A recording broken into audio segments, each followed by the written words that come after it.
Hey guys, welcome back to another episode of the Gardener's Shed podcast. And in this episode today, I want to have a chat with you guys about how to get around obstacles in your business. That's the first little subject. And also delayed gratification. And I think the two subjects are quite important. But first, I want to tell you what's been going on lately in the world of SGM-garden maintenance. So, like anything, let's get on with it then. So, I think this episode and I think next episode is going to be the guest ep. So that's going to be really good. I had a good time. Talking to him, let's just say. So that's going to be a good episode. And I think probably a couple more of these type of episodes. And I've got another guest episode. I want to try and get a guest on at least once a month, I'd say. Just to sort of spice it up a little bit. And you've got a different viewpoint other than just listening to me prattle on. So everything in the world of SGM has been going okay, if I'm being honest with you. But saying that, there is problems. There's always problems in, not just this industry, but I suppose anything really, running businesses, you'll always get problems. I've found that this year that the customers last year that never caused me a problem have caused me a problem. The tight customers from last year, whether they've been lobotomised, they aren't actually that bad this year. You'll never get perfection in this industry. You'll never get a customer base full of Doreens. There'll always be, there'll always be a few outliers, a few problems. But like I said, the problems people from last year, they are, fine this year. The people who didn't cause a problem, but it's isolated. If I do, 30 jobs a week, I may get 1, 2, sort of thing. And also as well, it amounts to what you're willing to put up with. And like anything, it comes back to money.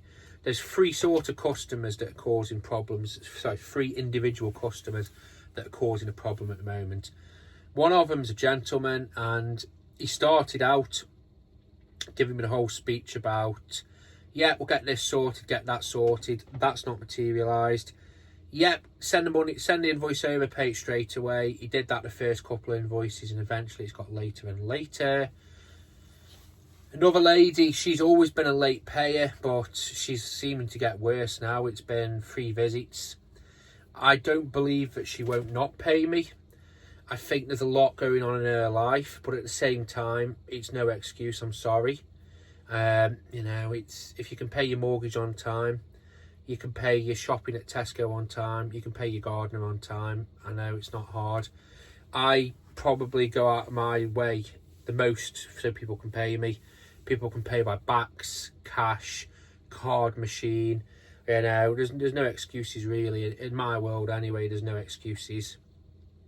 And then there's another lady where she was fine last year. This year, she's basically, I'm sure she's adamant on getting the visits at least every 3 weeks, maybe every 4 weeks. I think she'll start pushing for that, if I'm being honest with you. And you're probably thinking to yourself, well, why are you putting up with it, Sam? Well, all 3 of those customers contribute probably about £500 a month in the pot. It's not bad work. It's not amazing work, but it's not bad work. One of them's definitely a portfolio property, so I'm always willing to sort of keep that on the books because I genuinely think that property will lead to other things for me and my business. But then again, is it any good if you're going to get late paid and messed around? Probably not. But on the short term, it's £500 a month, give or take. Times that by, 7 or 8 over the season, it's a decent chunk of money really, isn't it? And you're starting to ask yourself, is the juice worth a squeeze? And I think sometimes this is why you can't go off sweeping statements. This is why you can't go off blanket statements. And, what might work for others might not. I'll be down about £4,000 if I say to these customers, Luke, I can't work for you. I do genuinely think, and you should never say this, but I will, I think it's part and parcel of running a gardening business. I read a statistic about Sainsbury's where they were saying that Sainsbury's loses over 400 million pounds a year to theft and loss, whether that's a staff member, a nitty, a delivery driver backing a pallet of, vodka off the crate and smashing it and throwing it in the bin before anyone sees it. It's 400 million. I think a shop owner expects robberies, unfortunately. I'm sure the term is slippages. It happens, and I think in our industry, it's part and parcel. There's always going to be people who late pay. There's always going to be people who chance it. But saying that, in the 5 years I ran my business, I am owed £60. No, £60. That's all I'm owed. Some people out there, and this is the thing, I listen to podcasts where, the guy who does them is like, he's hardened. He's like, no, I'll take him court. Over any amount, 20 quid I'll take him court, 50 quid I'll take him court. But then again, there's instances where he said himself, I won't bother chasing that, it's not worth it. And this is it. There's no such thing as sweeping statements. You'd like to stand by that, and you'd like to say, and in a way, it would help others, because I genuinely think if somebody's going to back out of paying 35 quid and they get away with it, they might do it for 350 quid from a plumber, and it's a slope, isn't it? But is it worth me dying on the hill for that much? Well, I don't think it is. Like I said, it always elicits a strong reaction. People always say, no, you should stand by it. But again, until you're in that situation, until you see the situation as well, it is what it is. So there has been problems. We've got customer, and I genuinely think the majority of these customer related problems is down to money. I did a quote for a chap, and he has been well, in a way I've been pestering him, so I did his hedges last year, and I should have done a reduction for him in January. He put it off, and then it's turned to, instead of him wanting it doing, he wanted a quote when the hedges are ready. Kept putting it off. I went and did a quote for him last week, actually, finally, and he was happy with it. He said, yeah, that's no problem, give me a shout with some dates and we'll get it booked in. Said, yep, no worries. So I booked him in, and I had a text message off him, and it was a bit annoying really, because text message back off him was saying, look, I'm happy with the price, but my missus isn't. She's put her foot down, we'll be in touch if we need anything in the future. I'm like, okay then, and it wasn't a ridiculous price, actually. It was £70 more than last year, but they wanted an extra hedge doing, which was 3 times the size of it. It's a weird math, but I was fine with that price. In a way, I think to myself, it's like I said, I always believe in whatever happens, you should always have a lesson. There's 2 outcomes from this. One, I've seen him tackling the hedge myself today. And let's just say, the result that he wanted, he's not going to get with what he's got. He wanted a real reduction. He's just going to cut it with normal edge trimmers. So he's not going to get the result he wants. But then in a way, at least he's doing it himself. This is how I see it. If I'd have drove past and there's another garden there, I'd have been annoyed. But he's doing it himself, so maybe it is down to money. And this is the thing, I genuinely think a lot of the complaints and problems I've had this year is people have been short of money. So, it is what it is. I don't believe in the whole sort of tinfoil conspiracy hat theory, but there's that new virus in China, chicken wow, wuchi fucking thing, I don't know what it is. This new variant, I don't know. Will it come over here? God knows. You just don't know, do you? I genuinely think, look at the saying, self-employed, look after yourself, look after your business. And I urge everybody, no matter what, and it's the same when it comes to charity or anything, or helping other people, doing favours. You need to get yourself in a position where you can afford to. And I think you need to look after yourself, your business, your loved ones, your immediate loved ones, your friends, and then peter out in terms of what charitable, wealth you're willing to give away, or freebies or services. You can't help others if you can't, you're doing yourself first, really. So I mentioned in a podcast that I wanted to talk about, I was going to look at getting another van. It's still on the cards, but it isn't on the cards. I've been crunching the numbers and it's doable this time, but it's going to be tight. And if you've watched any of these podcasts or any of my videos, you know I love a deadline. I love being under pressure. I love putting myself under pressure, but I think it's needless this time around. There's a few reasons. One, I've got my operation at the end of the year, so I've got to be careful with money. I would much rather have that deposit sat in my bank account over winter, and if I don't need it, then I can get the van, opposed to turning that deposit into a van. As well, I'm going to be off for at least a month with my operation. As well, I'm going to be going away to Scotland, hopefully, for a month over winter time. So in theory, that van is going to sit on the driveway for 2 months without anything being done to it. So again, is it worth getting into something at this point in time? My van, though, in typical fashion, has decided to throw up a couple of fairy lights on the dash. It's got the dreaded check emission or something, and then check injection. I've been doing a lot of research on it, and basically that could be absolutely everything. I've had people have said it could be even a temperature sensor. People have said that it could be the NOx sensor, the EGR valve. It's got no idea. The van drives normal. If anything, it feels like it's driving a little bit better. It's not doing anything out of the ordinary. So I've got a warranty with the AA, where if it breaks down and they come out and then they diagnose a problem, they will cover the first £500 of the repair. What I'm going to do is I'm going to change the things. So a chap online, well, a few chaps actually, have said about the temperature sensor, and I have noticed that mine sometimes is way off. It's a 12 quid part, so I'm going to swap it. They've also said about engine cleaner, so I've bought some engine cleaner and I'm going to run that through it. And then in the meanwhile, I'm going to get myself a little code reader so I can keep an eye on it.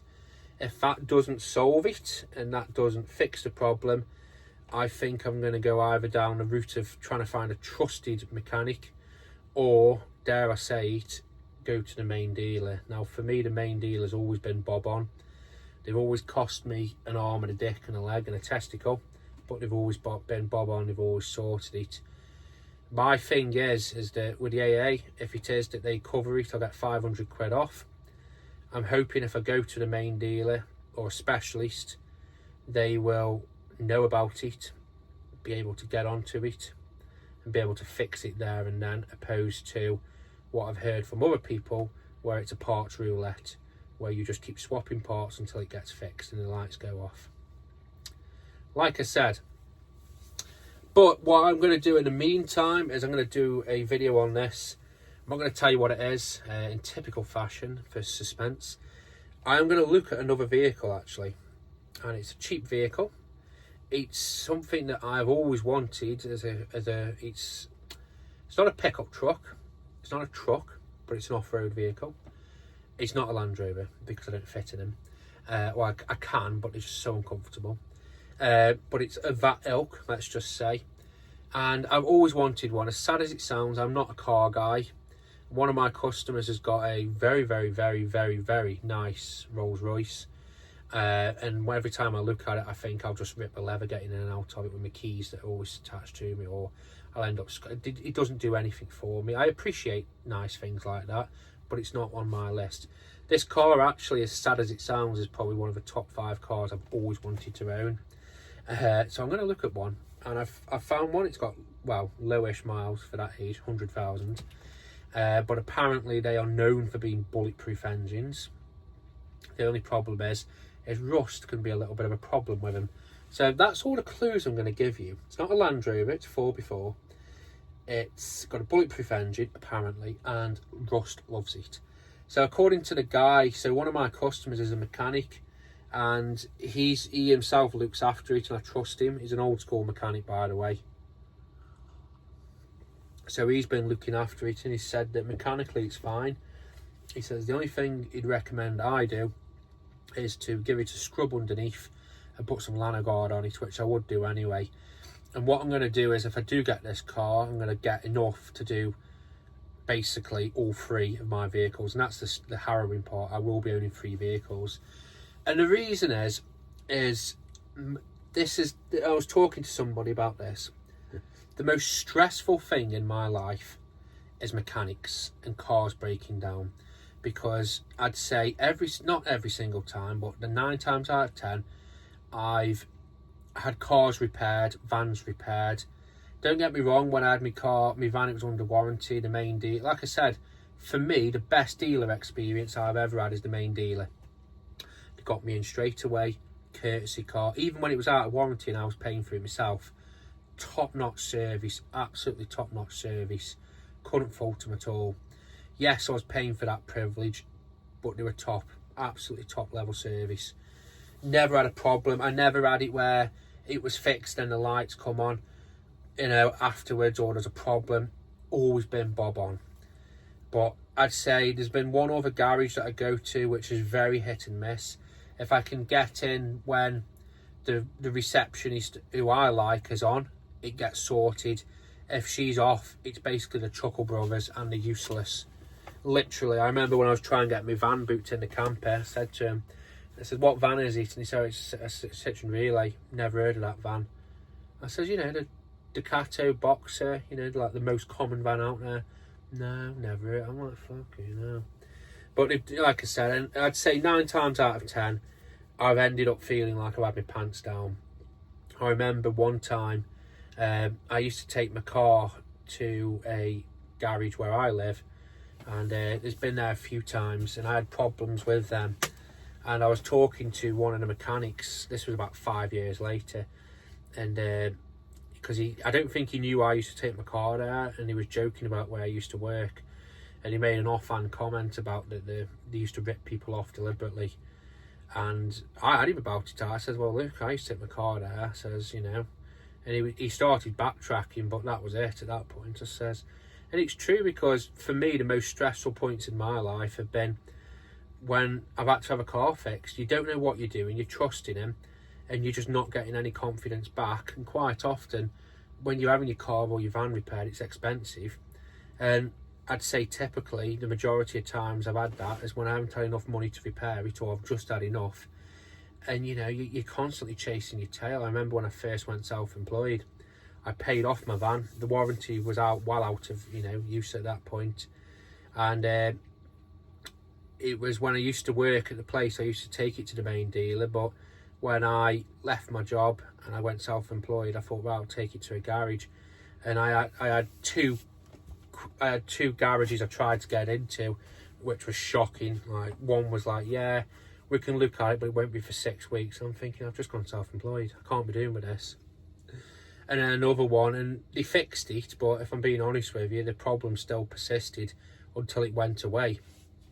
They never fixed the main problem. And even now, even with routine maintenance, you know, it's just, and this is the thing people don't understand, is it's your vehicle, it's your livelihood.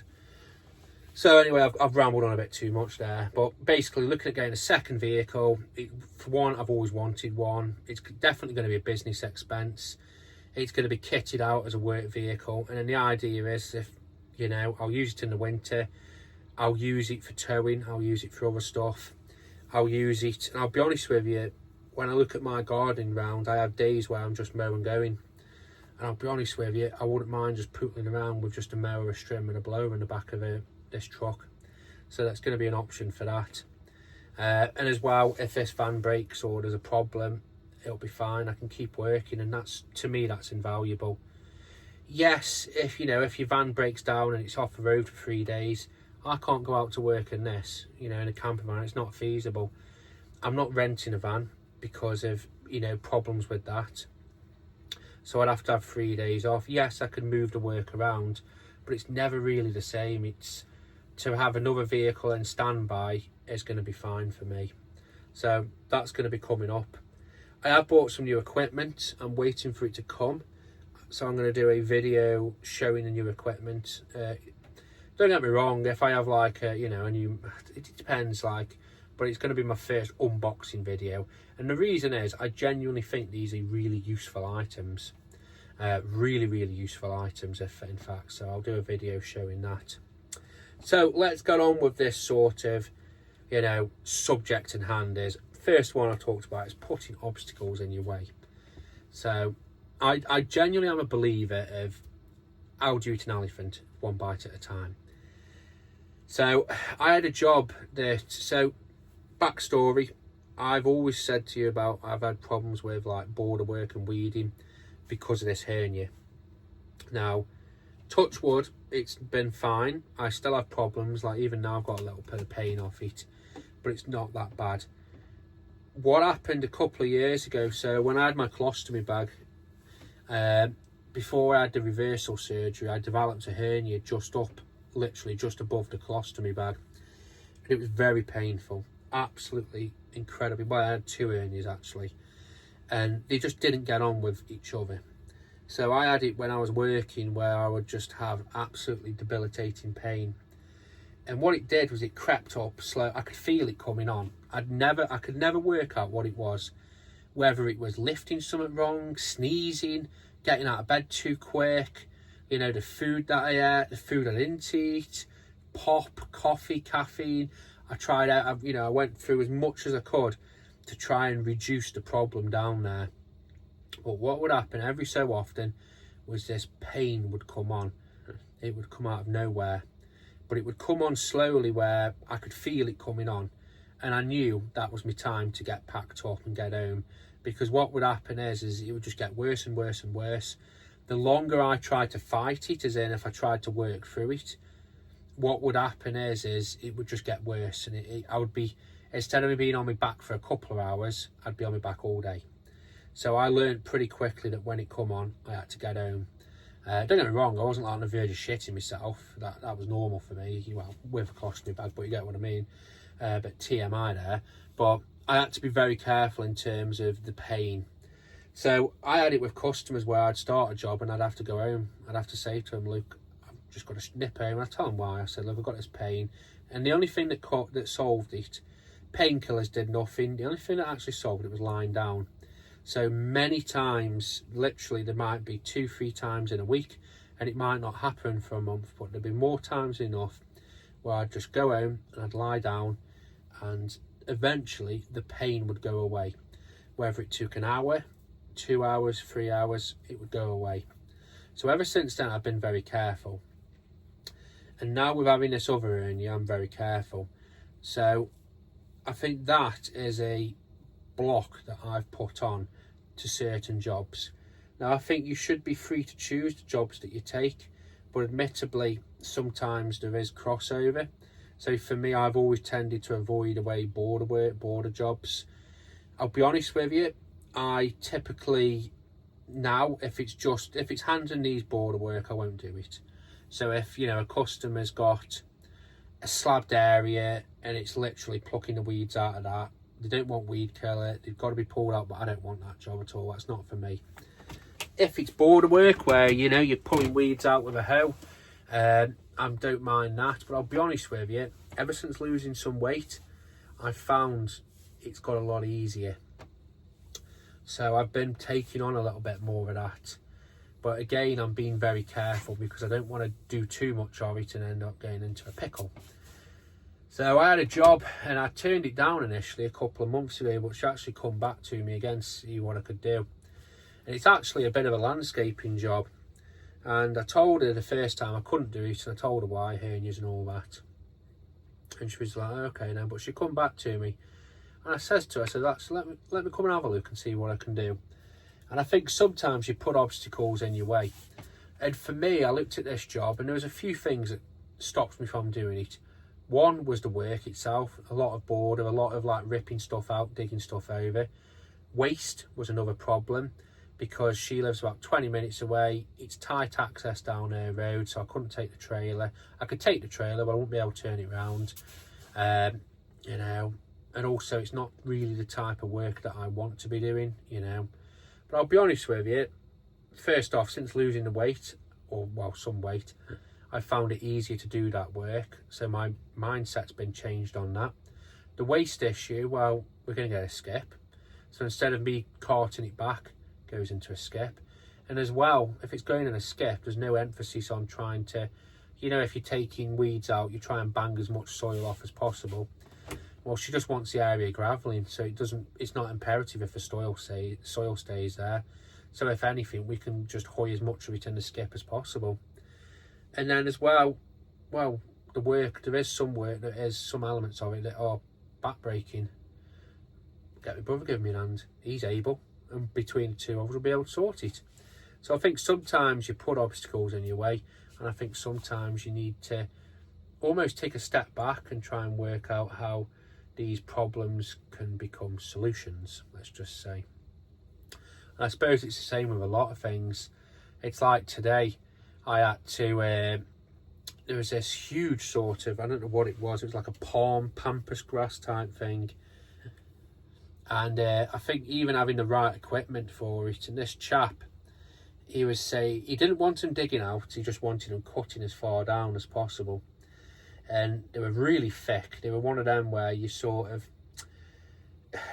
I think it's one of them having the right tools and the right job. And I looked at it, I thought, am I going to do this? Because chainsaws out the action.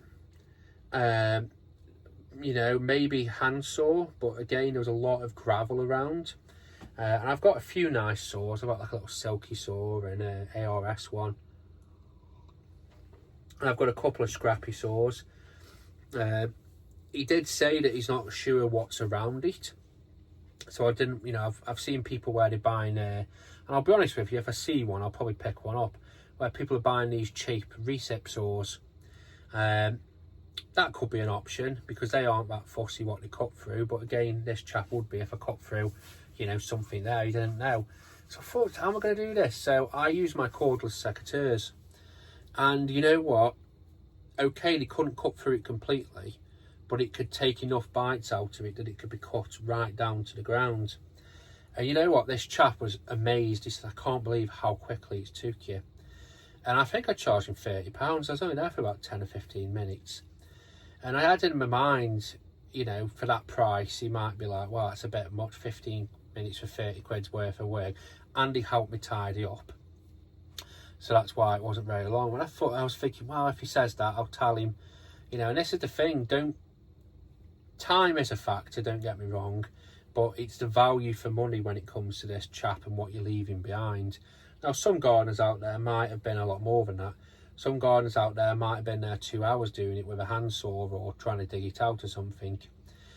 But the chap was over the moon, he paid it, he was fine. He was absolutely stunned. He said, look, it took me all day to do this. And he's booked in for a hedge reduction at some point. So again, I can't really complain. I think sometimes you've got to think outside of the box to achieve this result. I've done the same with, so I did a video on this, the Still Rotocut head. I use that for more stuff that isn't grass, let's just say. So one of my jobs that I use the Rotocut head for, so one of my customers, she's got a lot of daffodils, and at the end of the year, whenever they're done, she likes them topping. She doesn't want them tying, she doesn't want them, you know, she wants them cutting. She doesn't want them strimming, you know, and there's a lot of delicate stuff around there. Now, I used to do it where I'd be on my hands and knees, or bending over, snipping them off. And so first I used secateurs, then eventually I moved over to using a pair of shears because there's big clumps of them. Now I used a Rotocut head and it just cuts straight through them. It's precise. You know, you've got a working area of about, you know, a little bit smaller than a dinner plate. So you're not going to be cutting stuff that you shouldn't be cutting. And it's been an absolute brilliant tool for stuff like that. So I think don't be afraid to think out of the box and don't paint yourself in a corner when it comes to certain tools and certain equipment. So the next sort of thing I want to talk about is delayed gratitude. Now, in this industry and in this job, so I'll breeze through this. Well, I won't rush it, but you know what I mean, because we are getting up to the half an hour mark now. So delayed gratification. This job is a perfect example of it. How many years will you do before you draw a profit? How many years will you do actually? I'm telling a lie there. How many years will you do before you pay yourself a wage? Ask yourself that. And then how many years does it take you before you draw a profit? So to me, you've got your gross profit, you've got your operational costs, you've got your living, you know, your wage, and then in theory, I'm not an accountant, but I believe I'm right in saying this, whatever else is technically classed as profit. Now, it goes a step higher than that in terms of, are you being paid what you want to be paid? Now, don't get me wrong, I'd love to be on 100 grand a year, but it's not going to happen. But I'm happy with the wage that I take for my business. And I'm happy with what's left over, if I'm being honest with you, when it comes to the profit for the business. I think a lot of people, and I think there's a portion of gardeners out there that are afraid to admit that they want to make a profit. But as well, there's a lot of people out there, homeowners, that do not like the thought of a gardener making profit off them. They don't mind giving you 20 quid to cut a lawn, but the thought of you making profit off them, they don't like that. Some people, they don't like the idea of that. So what the point I'm making is ask yourself first, like I said, how many years till you were able to pay a wage? How many years till you were able to pay the wage that you want to be getting? And how many years is it the wage that you want to be getting plus the profit to go back into the pot for the business? For me, in my gardening journey, it was, on paper, if I wouldn't have had the operation, so at the end of my second year I fell ill. That's when my bowel burst.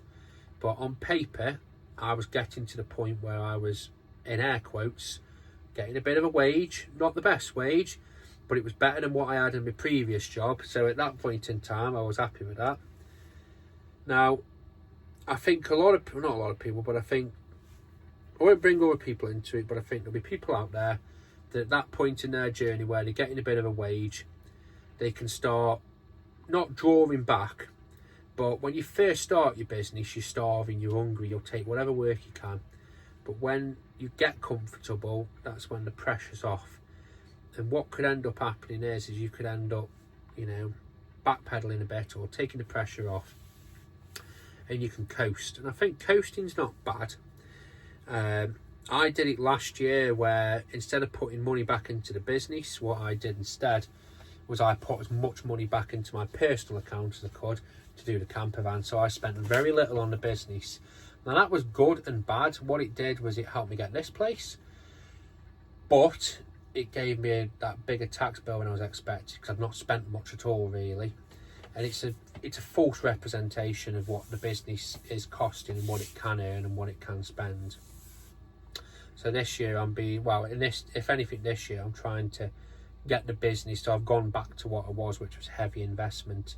But don't be afraid to sort of either put yourself back into that that uncomfortable zone, or don't be afraid to sort of basically push yourself. It's like, when you look at a sword, you can make a knife and you put it in steel. You put the steel into the fire thing, all the coals, which you shouldn't touch, and then you get it up to temperature and you beat on that steel and you work that steel, and then you get that steel out and you sharpen it, and hone it and polish it. Well, we didn't polish it yet, but you sharpen it, and you've got yourself a blade, you've got yourself a knife, you've got yourself a weapon, you've got yourself a tool. Now that blade itself will cut things, but eventually it'll go dull and it will be soft and it will nick, but you can then harden it. But then for that blade, it's got to go through more tortures, it's got to go back into the fire, and it's got to be heated up and heated up and heated up and heated up, and then it's got to be quenched. But after that tool is going to be hard and durable, and that edge that you put on it will last. And I think it's the same with your business. We'll go through all this process and all this trials and tribulation and trouble and all that. We'll go through all of this, and then don't get me wrong, at the end of it, a few years we'll be that weapon, we'll be that gardening force in our area. But then if we take a foot off too early, or we don't get to a point where we where we have to be, well, things can damage us quickly. So if you build up a set of tools and a set of customer base, that's fine, but things will start breaking, things will start going wrong, customers will start leaving, they'll die, But then what you can do, and this is what I did, is when I went again, I thought, right, I want better tools, I want better customers, I want to get away from this hourly bullshit, I want to go over to fixed price. I had that operation, that bowel burst, and if anything, that made me more driven to get back to work and to push the business. I had such shitty customers as well at times, and such really awful jobs, that at times I was like, no, I don't want to do this. I want good work, good jobs. So I went back in, I was hardened, I was put into the fire. And I do genuinely believe it's helped my business. It's helped me get to where I want to get it. And I think sometimes you've got to put yourself back into that fire to come out. I tell you what, for an analogy, I've pulled that completely out of my arse. That's a very, you know, you would think ChatGPT would have written that, but he hasn't. Sam thought of that. But yeah, I think it's a good analogy, guys. So I'm going to finish this podcast up now. Have a good day. As usual, keep on gardening. There will be a tool unboxing video soon. If I go and look at this truck thing and it's nice, there will be that. I plan to do a build video where I'll be ripping it out, getting it turned into, you know, a little bit of a works vehicle in the meanwhile. But also as well, with new things, there's new obstacles, and also there's new challenges, but also there's new possibilities. I think this new vehicle could open up another avenue for income. So we'll leave it at that, guys. As usual, have a good day and keep on gardening.